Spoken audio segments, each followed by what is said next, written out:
ਸਤਿ ਸ਼੍ਰੀ ਅਕਾਲ। ਤੁਸੀਂ PNCN ਦੇਖ ਰਹੇ ਹੋ। ਖਬਰਾਂ ਦੇ ਇਸ ਬੁਲੇਟਿਨ ਦੇ ਵਿੱਚ ਤੁਹਾਡਾ ਸਵਾਗਤ ਹੈ। ਖਬਰਾਂ ਦੀ ਸ਼ੁਰੂਆਤ ਹੈਡਲਾਈਨਸ ਦੇ ਨਾਲ ਕਰਾਂਗੇ। 에ਅਰ ਕੈਨੇਡਾ ਨੇ ਯਾਤਰੀਆਂ ਲਈ ਨਵੀਂ ਹਦਾਇਤ ਬਾਰੇ ਐਲਾਨ ਕੀਤਾ ਹੈ। ਖਬਰਾਂ ਵਿੱਚ ਇਸ ਦੀ ਜਾਣਕਾਰੀ ਦੱਸਾਂਗੇ। ਐਲਬਰਟਾ ਦੇ ਇਮੀਗ੍ਰੇਸ਼ਨ ਵਿਭਾਗ ਨੇ ਤਾਜ਼ਾ ਡਰਾਅ ਦੇ ਬਾਰੇ ਜਾਣਕਾਰੀ ਦਿੱਤੀ। ਸਰੀ ਦੇ 20 ਸਾਲਾ ਦਿਲਪ੍ਰੀਤ ਸੰਧੂ ਨੂੰ ਬ੍ਰੈਂਡਨ ਵਾਸੀ ਦੀ ਮੌਤ ਤੇ ਸੜਕ ਹਾਦਸੇ ਸੰਬੰਧੀ ਮਾਮਲਿਆਂ ਵਿੱਚ 21 ਮਹੀਨੇ ਦੇ ਲਈ ਜੇਲ੍ਹ ਦੀ ਸਜ਼ਾ ਦਾ ਐਲਾਨ। ਪੂਰੇ ਮਾਮਲੇ ਦੇ ਬਾਰੇ ਦੱਸਾਂਗੇ। ਬ੍ਰਿਟਿਸ਼ ਕੋਲੰਬੀਆ ਵਿੱਚ ਲੌਂਗ ਵੀਕਐਂਡ ਦੌਰਾਨ ਕੋਵਿਡ-19 ਦੇ ਨਵੇਂ 2000 ਤੋਂ ਵੱਧ ਮਾਮਲੇ ਸਾਹਮਣੇ ਆਏ ਨੇ ਤੇ 28 ਹੋਰ ਮੌਤਾਂ ਹੋਈਆਂ ਨੇ। ਅਮਰੀਕਾ ਦੇ ਬਾਰਡਰ ਖੋਲ੍ਹਣ ਲਈ ਦਬਾਅ ਬਣਾਉਣ ਦੀ ਕੋਸ਼ਿਸ਼। ਦੱਸਾਂਗੇ ਕਿਹੜੇ 3000 ਕਾਮਿਆਂ ਨੇ ਇਸ ਹਫ਼ਤੇ ਤੋਂ ਹੜਤਾਲ ਤੇ ਜਾਣ ਦਾ ਐਲਾਨ ਕੀਤਾ ਹੈ।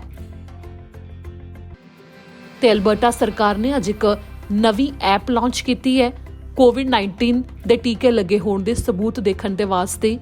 ਉਸ ਦੇ ਬਾਰੇ ਵੀ ਦਵਾਂਗੇ ਜਾਣਕਾਰੀ। ਇਸ ਨਾਲ ਹੀ ਬੁਲੇਟਿਨ ਦੀ ਸ਼ੁਰੂਆਤ ਕਰਦੇ ਹਾਂ।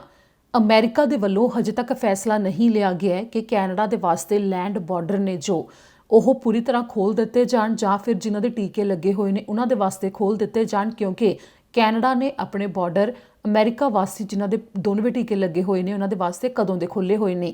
ਤਾਂ ਇਸ ਨੂੰ ਲੈ ਕੇ ਅਮਰੀਕਾ ਦੇ ਰਾਸ਼ਟਰਪਤੀ ਜੋ ਬਾਈਡਨ ਦੇ ਉੱਤੇ ਅਮਰੀਕੀ ਅਧਿਕਾਰੀ ਤੇ ਨਾਲ ਹੀ ਕੈਨੇਡਾ ਤੋਂ ਕਈ ਅਧਿਕਾਰੀਆਂ ਦੇ ਵੱਲੋਂ ਦਬਾਅ ਬਣਾਉਣ ਦੀ ਕੋਸ਼ਿਸ਼ ਕੀਤੀ ਜਾ ਰਹੀ ਹੈ ਕਿ ਇਸ ਸਮੇਂ ਜਿਵੇਂ ਕਿ 21 ਅਕਤੂਬਰ ਤੱਕ ਬਾਰਡਰ ਬੰਦ ਨੇ, ਜਿਵੇਂ ਕਿ ਹਦਾਇਤਾਂ ਪਹਿਲਾਂ ਲਾਗੂ ਸਨ ਉਸੇ ਤਰ੍ਹਾਂ ਲਾਗੂ ਨੇ ਲੈਂਡ ਬਾਰਡਰਸ ਦੇ ਉੱਤੇ, ਤਾਂ ਉਹਨਾਂ ਹਦਾਇਤਾਂ ਨੂੰ ਹਟਾ ਦਿੱਤਾ ਜਾਵੇ। ਬਾਰਡਰ ਹਦਾਇਤਾਂ ਵਿੱਚ ਢਿੱਲ ਦੇ ਦਿੱਤੀ ਜਾਵੇ। ਇਸ ਦੇ ਵਾਸਤੇ ਦਬਾਅ ਤਾਂ ਬਣਾਇਆ ਜਾ ਰਿਹਾ ਹੈ, ਪਰ ਫਿਲਹਾਲ ਕੋਈ ਐਲਾਨ ਨਹੀਂ ਕੀਤਾ ਗਿਆ। ਪਰ ਹੁਣ ਕਿਆਸ ਜ਼ਰੂਰ ਲਗਾਏ ਜਾ ਰਹੇ ਨੇ ਕਿ ਜਿਵੇਂ ਅਮਰੀਕਾ ਦੇ ਵੱਲੋਂ ਕਿਹਾ ਗਿਆ ਸੀ ਕਿ ਨਵੰਬਰ ਤੋਂ ਉਹਨਾਂ ਦੇ ਵੱਲੋਂ ਕਈ ਫੈਸਲੇ ਲਏ ਜਾ ਰਹੇ ਨੇ, ਤਾਂ ਹੋ ਸਕਦਾ ਹੈ ਕਿ ਇਸ 21 ਅਕਤੂਬਰ ਤੋਂ ਬਾਅਦ ਅਮਰੀਕਾ ਕੈਨੇਡਾ ਦੇ ਵਾਸਤੇ ਬਾਰਡਰ ਖੋਲ੍ਹ ਦੇਵੇ, ਖਾਸ ਤੌਰ ਦੇ ਉੱਤੇ ਉਹਨਾਂ ਦੇ ਲਈ ਜਿਨ੍ਹਾਂ ਨੇ ਕੋਵਿਡ-19 ਦੇ ਦੋਵੇਂ ਟੀਕੇ ਲਗਵਾਏ ਹੋਏ ਨੇ। ਪਰ ਇਸ ਦੇ ਉੱਤੇ ਹਜੇ ਕੋਈ ਐਲਾਨ ਹੋਣਾ ਬਾਕੀ ਹੈ। ਇਸ ਤੋਂ ਪਹਿਲਾਂ ਹੀ ਦਬਾਅ ਵੀ ਬਣਾਇਆ ਜਾ ਰਿਹਾ ਹੈ ਰਾਸ਼ਟਰਪਤੀ ਜੋ ਬਾਈਡਨ ਦੇ ਉੱਤੇ। ਇਸ ਦੇ ਬਾਰੇ ਜੇਕਰ ਕੋਈ ਹੋਰ ਜਾਣਕਾਰੀ ਸਾਹਮਣੇ ਆਵੇਗੀ ਤਾਂ ਤੁਹਾਨੂੰ ਦੱਸਾਂਗੇ। ਇਸ ਦੇ ਨਾਲ ਹੀ ਹੁਣ ਰੁੱਖ ਅਗਲੀ ਖਬਰ ਦੇ ਵੱਲ ਕਰਦੇ ਹਾਂ। ਜਿਵੇਂ ਕਿ ਸਰੀ ਦੇ ਵਿੱਚ ਇੱਕ ਦਰਦਨਾਕ ਹਾਦਸਾ ਵਾਪਰਿਆ ਸੀ ਸਾਲ 2019 'ਚ, ਜਦੋਂ ਮਸ਼ਹੂਰ ਸੌਕਰ ਖਿਡਾਰੀ ਜਿਸ ਦੇ ਮੌਤ ਹੋ ਗਈ ਸੀ, ਉਸ ਸੜਕ ਹਾਦਸੇ ਵਿੱਚ 19 ਸਾਲਾ ਬ੍ਰੈਂਡਨ ਵਾਸੀ। ਤੇ ਇਸ ਮਾਮਲੇ ਵਿੱਚ ਜੋ ਉਸ ਗੱਡੀ ਨੂੰ ਨੌਜਵਾਨ ਚਲਾ ਰਿਹਾ ਸੀ 20 ਸਾਲਾ ਦਿਲਪ੍ਰੀਤ ਸੰਧੂ, ਉਸ ਨੂੰ ਹੁਣ ਅਦਾਲਤ ਨੇ 21 ਮਹੀਨੇ ਦੇ ਵਾਸਤੇ ਜੇਲ੍ਹ ਦੀ ਸਜ਼ਾ ਦਾ ਐਲਾਨ ਕੀਤਾ ਹੈ। ਦਰਅਸਲ ਦਿਲਪ੍ਰੀਤ ਸੰਧੂ ਜੋ ਗੱਡੀ ਚਲਾ ਰਿਹਾ ਸੀ ਉਸ ਦੇ ਵਿੱਚ 6 ਜਣੇ ਬੈਠੇ ਸਨ, ਜਿਸ ਦੇ ਬਾਰੇ ਜੋ ਪੂਰੀ ਜਾਣਕਾਰੀ ਦਿੱਤੀ ਗਈ ਹੈ ਉਸ ਦੇ ਵਿੱਚ ਇਹ ਹੈ ਕਿ ਦਿਲਪ੍ਰੀਤ ਸੰਧੂ ਨੂੰ ਬ੍ਰੈਂਡਨ ਵਾਸੀ ਦੀ ਮੌਤ ਦੇ ਲਈ ਜ਼ਿੰਮੇਵਾਰ ਮੰਨਿਆ ਗਿਆ ਹੈ, ਜਿਸ ਦੇ ਲਈ ਦਿਲਪ੍ਰੀਤ ਨੇ ਆਪਣਾ ਗੁਨਾਹ ਕਬੂਲਿਆ ਵੀ ਹੈ। 18 ਮਈ 2019 ਨੂੰ ਇਹ ਹਾਦਸਾ ਵਾਪਰਿਆ ਸੀ ਜਦੋਂ ਸੌਕਰ ਦੇ ਖਿਡਾਰੀ ਬ੍ਰੈਂਡਨ ਵਾਸੀ ਦੀ ਮੌਤ ਹੋ ਗਈ ਸੀ, ਜਦਕਿ ਦਿਲਪ੍ਰੀਤ ਦਾ ਇੱਕ ਭਰਾ ਸੀ, ਉਹ ਹਾਲੇ ਵੀ ਜ਼ਿੰਦਗੀ ਤੇ ਮੌਤ ਦੀ ਲੜਾਈ ਲੜ ਰਿਹਾ ਹੈ, ਜੋ ਕਿ ਉਸ ਹਾਦਸੇ ਦੇ ਵਿੱਚੋਂ ਸਰੀਰਕ ਤੌਰ ਦੇ ਉੱਤੇ ਵੀ ਹਜੇ ਤੱਕ ਉੱਭਰ ਨਹੀਂ ਸਕਿਆ।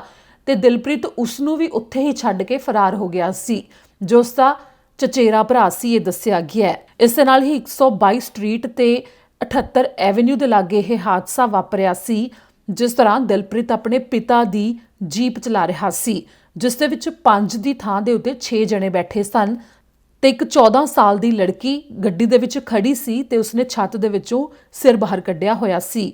ਤੇ ਇਸ ਦੌਰਾਨ ਜਿਵੇਂ ਕਿ ਰਾਤ ਦਾ ਸਮਾਂ ਸੀ ਤਾਂ ਦੂਜੇ ਪਾਸੇ ਰਿਹਾਇਸ਼ੀ ਖੇਤਰ ਦੇ ਵਿੱਚ ਦਿਲਪ੍ਰੀਤ ਉਸ ਸਮੇਂ ਜੀਪ ਨੂੰ 153 ਕਿਲੋਮੀਟਰ ਪ੍ਰਤੀ ਘੰਟੇ ਦੀ ਰਫ਼ਤਾਰ ਨਾਲ ਚਲਾ ਰਿਹਾ ਸੀ, ਜਦੋਂ ਉਹ ਗੱਡੀ ਉਸ ਤੋਂ ਬੇਕਾਬੂ ਹੋ ਗਈ ਤੇ ਇਹ ਜਾਨਲੇਵਾ ਹਾਦਸਾ ਵਾਪਰ ਗਿਆ, ਜਿਸ ਦੇ ਵਿੱਚ ਬ੍ਰੈਂਡਨ ਵਾਸੀ ਦੀ ਮੌਤ ਹੋ ਗਈ।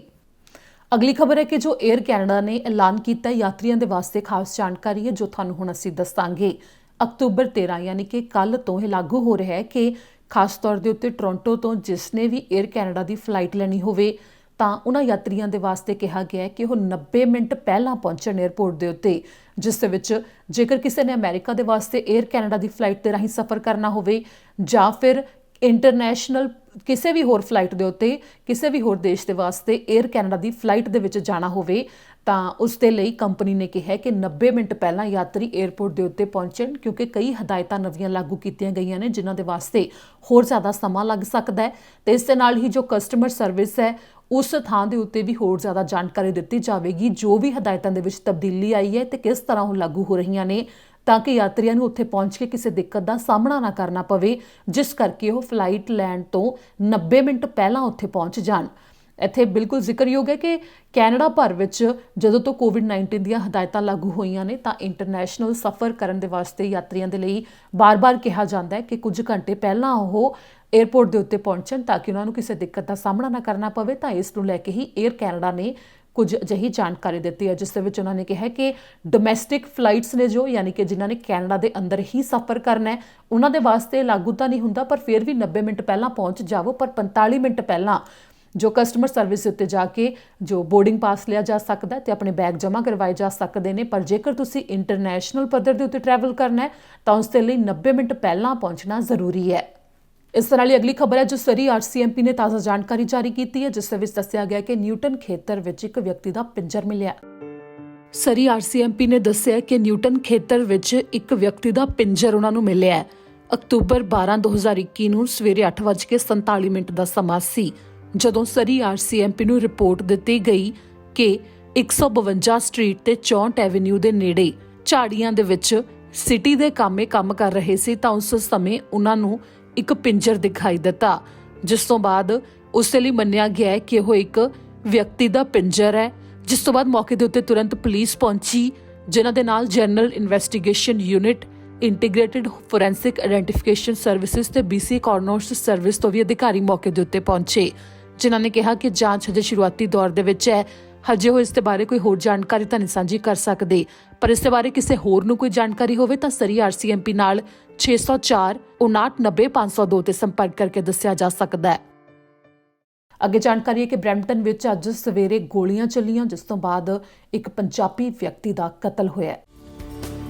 ਬਰੈਂਪਟਨ ਵਿੱਚ ਅੱਜ ਸਵੇਰੇ ਗੋਲੀਆਂ ਚੱਲੀਆਂ ਨੇ, ਜਿਸ ਤੋਂ ਬਾਅਦ ਇੱਕ ਵਿਅਕਤੀ ਦੀ ਮੌਤ ਹੋਈ ਹੈ, ਜਿਸ ਦੀ ਪਛਾਣ ਅਮਨਜੋਤ ਬੈਂਸ ਦੇ ਵਜੋਂ ਦੱਸੀ ਗਈ ਹੈ।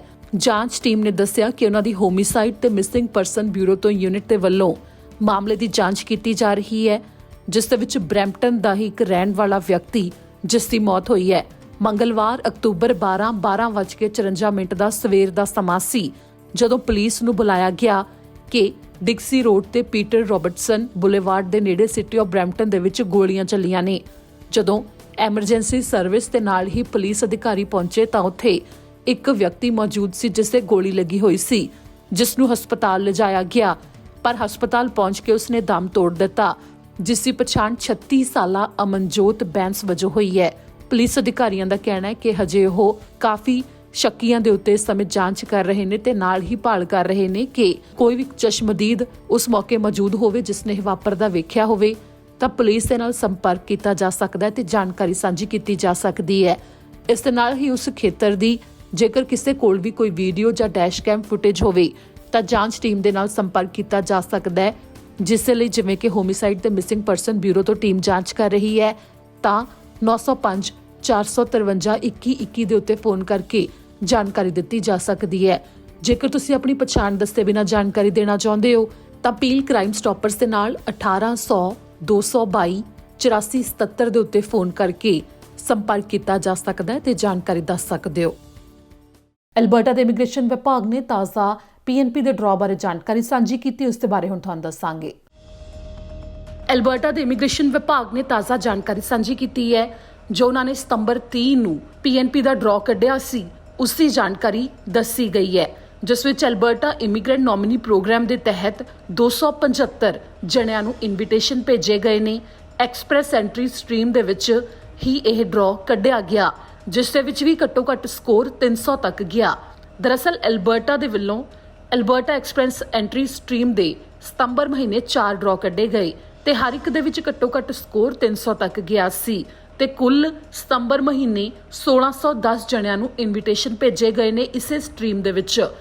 ਹੁਣ ਤੱਕ ਐਲਬਰਟਾ ਸੂਬਾ ਸਾਲ 2021 ਵਿੱਚ 5617 ਜਣਿਆਂ ਨੂੰ ਜੋ ਕਿ ਐਕਸਪ੍ਰੈਸ ਐਂਟਰੀ ਦੇ ਕੈਂਡੀਡੇਟ ਸਨ ਇਨਵੀਟੇਸ਼ਨ ਭੇਜ ਚੁੱਕਿਆ ਹੈ AINP ਦੇ ਤਹਿਤ, ਜਿਨ੍ਹਾਂ ਦੇ ਵਾਸਤੇ ਅੱਗੇ ਜੋ AINP ਦੀ ਪ੍ਰਕਿਰਿਆ ਚੱਲਦੀ ਹੈ, ਜਦੋਂ ਅਪਰੂਵਲ ਆ ਜਾਂਦਾ ਹੈ ਤਾਂ ਫਿਰ ਉਸ ਤੋਂ ਬਾਅਦ ਉਹ ਕੈਨੇਡਾ ਦੀ PR ਦੇ ਵਾਸਤੇ ਅੱਗੇ ਅਪਲਾਈ ਕਰ ਸਕਦੇ ਨੇ। ਇਸ ਵਾਰ ਐਲਬਰਟਾ ਨੂੰ ਇਜਾਜ਼ਤ ਹੈ ਕਿ ਉਹ ਇਸ ਵਾਰ 6250 ਜਣਿਆਂ ਨੂੰ ਨੋਮੀਨੇਸ਼ਨ ਦੇ ਸਕਦੇ ਨੇ, ਜੋ ਕਿ PNP ਦਾ ਅਪਰੂਵਲ ਹੁੰਦਾ ਹੈ। ਬ੍ਰਿਟਿਸ਼ ਕੋਲੰਬੀਆ ਵਿੱਚ ਸਿਹਤ ਵਿਭਾਗ ਨੇ ਲੌਂਗ ਵੀਕਐਂਡ ਦੇ ਦੌਰਾਨ ਕਾਫੀ ਜ਼ਿਆਦਾ ਗਿਣਤੀ ਵਿੱਚ ਕੋਵਿਡ-19 ਦੇ ਮਾਮਲੇ ਸਾਹਮਣੇ ਆਏ ਦੱਸੇ ਨੇ, ਜਿਸ ਵਿੱਚ ਦੱਸਿਆ ਗਿਆ ਹੈ ਕਿ ਪਿਛਲੇ 4 ਦਿਨ ਦੇ ਵਿੱਚ 2090 ਨਵੇਂ ਕੋਵਿਡ-19 ਦੇ ਕੇਸ ਸਾਹਮਣੇ ਆਏ ਨੇ। ਇਸ ਦੇ ਨਾਲ ਹੀ 404 ਮਾਮਲੇ ਇੰਟੀਰੀਅਰ ਹੈਲਥ ਖੇਤਰ ਦੇ ਵਿੱਚੋਂ ਸਾਹਮਣੇ ਆਏ ਨੇ ਇਸ ਲੌਂਗ ਵੀਕਐਂਡ ਦੇ ਦੌਰਾਨ। ਤੇ ਨਾਲ ਹੀ ਇਹ ਵੀ ਦੱਸਿਆ ਗਿਆ ਹੈ ਕਿ ਹੋਰ ਜ਼ਿਆਦਾ 28 ਮੌਤਾਂ ਵੀ ਹੋਈਆਂ ਨੇ ਇਸ ਲੌਂਗ ਵੀਕਐਂਡ ਦੇ ਉੱਤੇ ਕੋਵਿਡ-19 ਦੇ ਕਰਕੇ, ਜੋ ਇਹ ਅੰਕੜੇ ਦੱਸੇ ਗਏ ਨੇ। ਇਸ ਦੇ ਵਿੱਚ ਦੱਸਿਆ ਗਿਆ ਕਿ ਅਕਤੂਬਰ 8 ਤੇ 9 ਤਰੀਕ ਦੇ ਦਰਮਿਆਨ 603 ਨਵੇਂ ਕੇਸ ਸਾਹਮਣੇ ਆਏ। 9 ਤੋਂ 10 ਦੇ ਵਿੱਚ 634, 10 ਤੋਂ 11 ਚ 468 ਤੇ 11 ਤੋਂ 12 ਦੇ ਵਿੱਚ 385 ਨਵੇਂ ਕੇਸ ਸਾਹਮਣੇ ਆਏ ਨੇ, ਜਿਸ ਦੇ ਬਾਰੇ ਬ੍ਰਿਟਿਸ਼ ਕੋਲੰਬੀਆ ਦੇ ਸਿਹਤ ਅਧਿਕਾਰੀਆਂ ਨੇ ਜਾਣਕਾਰੀ ਦਿੱਤੀ ਹੈ, ਜਿਸ ਦੇ ਵਿੱਚ ਉਹਨਾਂ ਨੇ ਕਿਹਾ ਕਿ ਮੰਗਲਵਾਰ ਤੱਕ ਜਿੰਨੇ ਵੀ ਐਲੀਜੀਬਲ ਨੇ 12 ਸਾਲ ਤੇ ਇਸ ਤੋਂ ਜ਼ਿਆਦਾ ਉਮਰ ਦੇ ਬ੍ਰਿਟਿਸ਼ ਕੋਲੰਬੀਆ ਵਾਸੀ, ਉਹਨਾਂ ਦੇ ਵਿੱਚੋਂ 88.8% ਦੇ ਕੋਵਿਡ-19 ਦੇ ਟੀਕੇ ਦੀ ਪਹਿਲੀ ਡੋਜ਼ ਲੱਗ ਚੁੱਕੀ ਹੈ ਤੇ 82.6% ਪੂਰੀ ਤਰ੍ਹਾਂ ਵੈਕਸੀਨੇਟਡ ਹੋ ਚੁੱਕੇ ਨੇ, ਜੋ ਇਹ ਜਾਣਕਾਰੀ ਦੱਸੀ ਗਈ ਹੈ।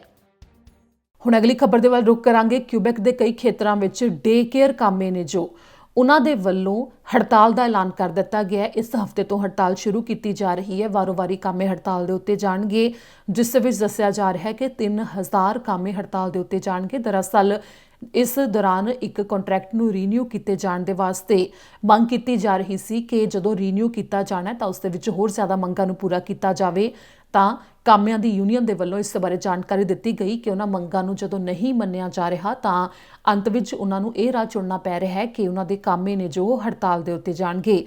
ਜਿਸ ਤੋਂ ਬਾਅਦ ਮਾਪਿਆਂ ਦੇ ਵਾਸਤੇ ਵੀ ਜਾਣਕਾਰੀ ਸਾਂਝੀ ਕੀਤੀ ਗਈ ਹੈ ਕਿ ਉਹਨਾਂ ਨੂੰ ਸ਼ਾਇਦ ਇਸ ਦੇ ਲਈ ਕੋਈ ਹੋਰ ਤਰੀਕਾ ਜਾਂ ਫਿਰ ਕੋਈ ਹੋਰ ਚੋਣ ਲੱਭਣੀ ਪੈ ਸਕਦੀ ਹੈ ਕਿ ਜੇਕਰ ਉਹ ਆਪਣੇ ਬੱਚਿਆਂ ਨੂੰ ਡੇ ਕੇਅਰ ਦੇ ਵਿੱਚ ਛੱਡ ਕੇ ਕੰਮ ਦੇ ਉੱਤੇ ਜਾਂਦੇ ਨੇ ਤਾਂ ਜਿਸ ਡੇ ਕੇਅਰ ਦੇ ਵਿੱਚ ਆਪਣੇ ਬੱਚਿਆਂ ਨੂੰ ਛੱਡਦੇ ਨੇ ਕਿਤੇ ਉੱਥੇ ਵੀ ਕੰਮ ਕਰਨ ਵਾਲੇ ਕਾਮੇ ਹੜਤਾਲ ਦੇ ਉੱਤੇ ਤਾਂ ਨਹੀਂ ਜਾ ਰਹੇ। ਇਸ ਦੇ ਬਾਰੇ ਉਹ ਪਤਾ ਕਰ ਲੈਣ ਤੇ ਉਹ ਹੜਤਾਲ ਦੇ ਉੱਤੇ ਜੇਕਰ ਗਏ ਨੇ ਤਾਂ ਪਹਿਲਾਂ ਤੋਂ ਇੰਤਜ਼ਾਮ ਮਾਪਿਆਂ ਨੂੰ ਇਸ ਦੇ ਲਈ ਕਰਨਾ ਪਵੇਗਾ ਤੇ ਉਹਨਾਂ ਦੇ ਵਾਸਤੇ ਕਈ ਚੁਣੌਤੀਆਂ ਵੀ ਇਸ ਮੌਕੇ ਆਉਣਗੀਆਂ ਤੇ ਇਸੇ ਨੂੰ ਲੈ ਕੇ ਕਾਮਿਆਂ ਦੇ ਵੱਲੋਂ ਕਿਹਾ ਜਾ ਰਿਹਾ ਹੈ ਕਿ ਜੇਕਰ ਉਹਨਾਂ ਦੀਆਂ ਮੰਗਾਂ ਨਹੀਂ ਮੰਨੀਆਂ ਜਾਂਦੀਆਂ ਤਾਂ ਹੜਤਾਲ ਉਹ ਜਾਰੀ ਰੱਖਣਗੇ। ਹੁਣ ਆਖਰੀ ਖਬਰ ਦੇ ਵੱਲ ਰੁਖ ਕਰਾਂਗੇ, ਜੋ ਕਿ ਅਲਬਰਟਾ ਸਰਕਾਰ ਨੇ ਤਾਜ਼ਾ ਐਲਾਨ ਕੀਤਾ ਹੈ, ਜਿਸ ਵਿੱਚ ਉਹਨਾਂ ਨੇ ਅੱਜ ਇੱਕ ਨਵੀਂ ਐਪਲੀਕੇਸ਼ਨ ਲਾਂਚ ਕੀਤੀ ਹੈ। ਇਹ ਐਪਲੀਕੇਸ਼ਨ ਹੈ ਕਿ ਕੋਵਿਡ-19 ਦੇ ਟੀਕੇ ਜਿਨ੍ਹਾਂ ਨੇ ਲਗਵਾ ਲਏ ਨੇ ਉਹਨਾਂ ਨੇ ਆਪਣੇ ਫੋਨ ਦੇ ਵਿੱਚ ਡਾਊਨਲੋਡ ਕਰਨੀ ਹੈ, ਜੋ ਉੱਥੇ QR ਕੋਡ ਆਵੇਗਾ ਉਹ ਕੋਡ ਸਕੈਨ ਕਰਵਾਉਣਾ ਹੋਵੇਗਾ ਉਸ ਹਰ ਥਾਂ ਦੇ ਉੱਤੇ ਜਿੱਥੇ ਵੀ ਕੋਵਿਡ-19 ਦੇ ਟੀਕੇ ਲੱਗੇ ਹੋਣ ਦਾ ਸਬੂਤ ਮੰਗਿਆ ਜਾਂਦਾ ਹੈ। ਜਿੰਨੀਆਂ ਵੀ ਜਨਤਕ ਥਾਵਾਂ ਨੇ, ਜਿਵੇਂ ਕਿ ਕਿਸੇ ਸਹੂਲਤ ਦੀ ਵਰਤੋਂ ਕਰਨੀ ਹੈ, ਜਿਵੇਂ ਕਿ ਕਿਸੇ ਫਿਟਨੈਸ ਸੈਂਟਰ ਦੇ ਵਿੱਚ ਜਾਣਾ, ਜਿਮ ਵਿੱਚ ਜਾਣਾ, ਰੈਸਟੋਰੈਂਟ ਦੇ ਵਿੱਚ ਜਾਣਾ, ਹਰ ਥਾਂ ਦੇ ਉੱਤੇ ਜਿੱਥੇ ਕਿ ਇਸ ਸਮੇਂ ਕੋਵਿਡ-19 ਦੇ ਟੀਕੇ ਲੱਗੇ ਹੋਣ ਦਾ ਸਬੂਤ ਮੰਗਿਆ ਜਾ ਰਿਹਾ ਹੈ, ਉੱਥੇ ਵਾਸਤੇ ਉਹ QR ਕੋਡ ਹੈ ਜੋ ਉਹ ਸਕੈਨ ਕਰਵਾਉਣਾ ਪਵੇਗਾ। ਤੇ 15 ਨਵੰਬਰ ਤੋਂ ਇਹ ਹੋਵੇਗਾ ਕਿ ਅਲਬਰਟਾ ਵਿੱਚ ਉਸ QR ਕੋਡ ਨੂੰ ਸਕੈਨ ਕਰਵਾ ਕੇ ਹੀ ਇਹ ਸਬੂਤ ਹੈ ਜੋ ਟੀਕੇ ਲੱਗੇ ਹੋਣ ਦਾ ਉਸ ਨੂੰ ਮੰਨਿਆ ਜਾਵੇਗਾ। ਇਸ ਦੇ ਬਾਰੇ ਜਾਣਕਾਰੀ ਸਾਂਝੀ ਕੀਤੀ ਗਈ ਹੈ, ਜਿਸ ਲਈ ਅਲਬਰਟਾ ਦੇ ਪ੍ਰੀਮੀਅਰ ਨੇ ਕੀ ਕੁਝ ਕਿਹਾ ਉਹ ਤੁਹਾਨੂੰ ਹੁਣ ਸੁਣਾਵਾਂਗੇ। The numbers here in Alberta bear this out. For example, every single Albertan under the age of 40 who has lost their life to this virus has been unvaccinated.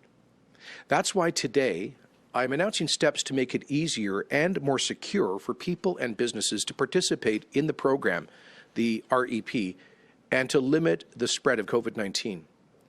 As of today, Alberta's new verification app to scan proof for vaccinations with a QR code is available for download on the Apple App Store and on Google Play. Businesses and organizations can immediately use the free app at Alberta COVID Records Verifier to quickly and easily check the authenticity of a vaccine record. Albertans can get their enhanced vaccine record with a QR code online at alberta.ca/COVID records. That's alberta.ca/COVID records. There is no need to create an account. All you need to do is enter your Alberta Health Card number. When a valid QR code is scanned, a green check mark will verify the proof of vaccination. It's that easy for businesses and Albertans participating in the REP. And it's important to note that the app does not store any personal information for privacy purposes. This new QR code verifier app is in addition to the REP implementation grant that we announced last week which is a $2,000 payment available to businesses to help offset the costs of implementing and participating in this program. ਇਸ ਤਰ੍ਹਾਂ ਹੀ ਅੱਜ ਦੇ ਇਸ bulletin ਦੇ ਵਿੱਚ ਇੰਨਾ ਹੀ। ਮੈਨੂੰ ਦੇ ਇਜਾਜ਼ਤ। ਸਤਿ ਸ਼੍ਰੀ ਅਕਾਲ।